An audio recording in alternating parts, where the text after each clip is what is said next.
Well, Bernie Sanders is staking out a lonely position on a contested convention.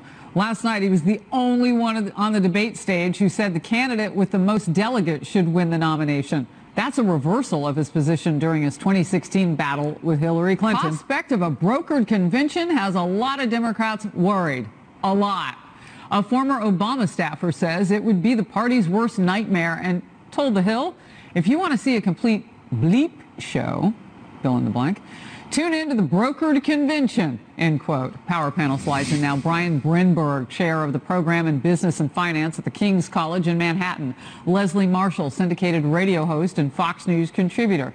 Great to see you. I'm going to start with the Democrat, Brian. Sit tight. Leslie Marshall, a brokered convention. What do you say? I have to agree with former Senator Harry Reid, who said it wouldn't be the end of the world. Not to say I would be thrilled about it, and definitely it would throw a wrench into things. I'm certainly hoping it doesn't go that way, but I have to be honest, I'm not going to Vegas and betting on that right now, Harris. All right, former Senate Majority Leader Harry Reid said this, quote, "We've had brokered conventions before, and we've always come up with good candidates. It's not the end of the world.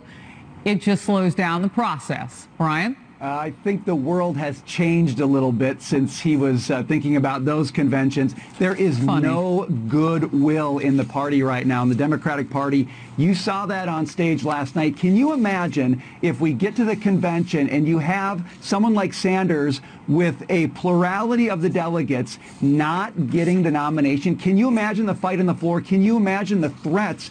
Can you imagine how quickly his supporters would pull themselves out of the 2020 election, protesting what they believe to be insiders running this election, not the people? The Democrats have positioned themselves as the party of the people. They want to abolish electoral college. They care about votes. If they don't respect the votes in this convention, big problem. Well, and I thought that it was Democrats who had fashioned this idea of the superdelegate, Brian. Well, look, their promise is that the superdelegates aren't supposed to be running the show now. The rules have changed. We're supposed to be clearing the way, making this more fair. Bernie Sanders learned in 2016 that is absolutely not the case. The reason he's flipped on his position is because he just doesn't trust the process, and he's going to lead with a message of count the votes of the people. Rhetorically, I think that's going to win for him. All right. I don't know what reaction you had last night, Leslie, but Bernie Sanders is defending socialism, arguing the United States is in many ways already a socialist society. Every time I hear somebody say, Bernie Sanders is this or he's that, he's not a socialist, I'm going to cue that tape, Leslie.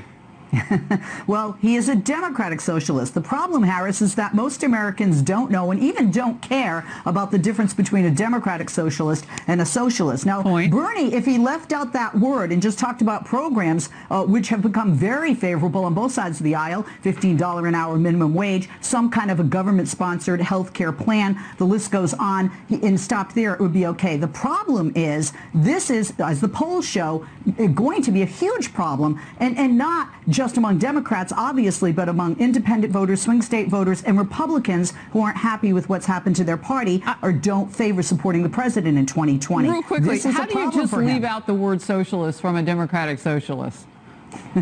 You don't. What I'm saying is he should have never said democratic socialist in the first place. You can outline the plans. Medicare and Social Security are socialistic programs. I mean, that's the question. You can't. He wants the label. He doesn't want the reality of socialism. You see that time and again. He likes to be called, but when you press him, he cannot define what it is. You know who likes it? He cannot decide how to pay for it. President Trump, who shreds on this issue. Shreds. See you guys in a little bit. A new Emerson poll shows President Trump is edging out every Democrat candidate in head-to-head matchups except for Senator Bernie Sanders. The survey finds Sanders is 2 points ahead of the president. The rest of the candidates fail to outperform the president, and that's a big shift from previous polls, which have all shown the top Democrats defeating the president. The ground is changing. This is huge. Crowds are once again expected at tonight's Trump rally in Colorado. Yesterday, thousands of supporters camped out for his counter-programming rally in Phoenix, Arizona. The president was looking to seize the narrative coming out of the big Democratic events like the Nevada debate. Power panel back now. Brian Brinberg and Leslie Marshall. Is this working for the president, Brian?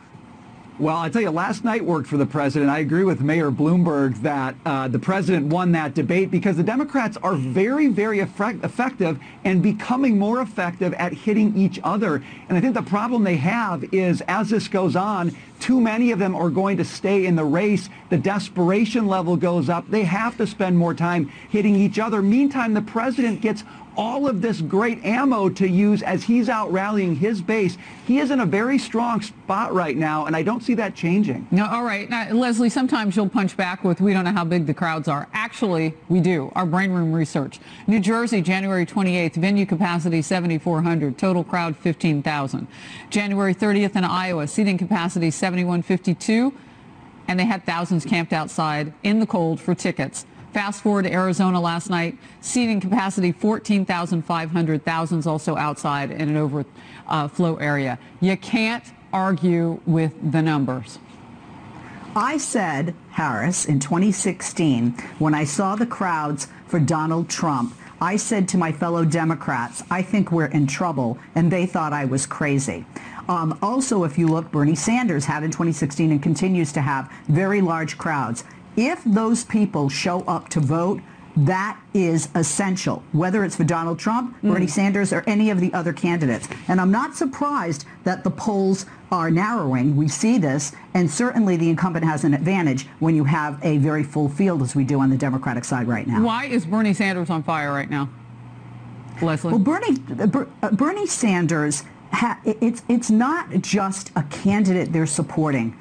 It's a revolution. Yeah, we know. It's a level of change. Bernie or bust is not just a bumper sticker. And we saw in 2016 how much his supporters love him, very much like Trump supporters love the president. 12% voted for Trump. A number of them stayed home. We're going to have to see how much they love Bernie over wanting Donald Trump to be a one-term president in November 2020. You know, always, Leslie, you sound very even-handed about Bernie Sanders, but a lot in your party don't. Brian, is it a gift across the political aisle to have Bernie Sanders and some of just the backlash that we've seen on his supporters getting vehemently supportive of him in crowds? Nastiness on social media. It's so odd to see the Democratic Party going after their leading candidate like this, and it is a gift to Republicans. Republicans in some way can step back and let Democrats make this process look unjust toward their leading candidate. That's going to fire up Sanders' base. It's also going to make them more likely to stay home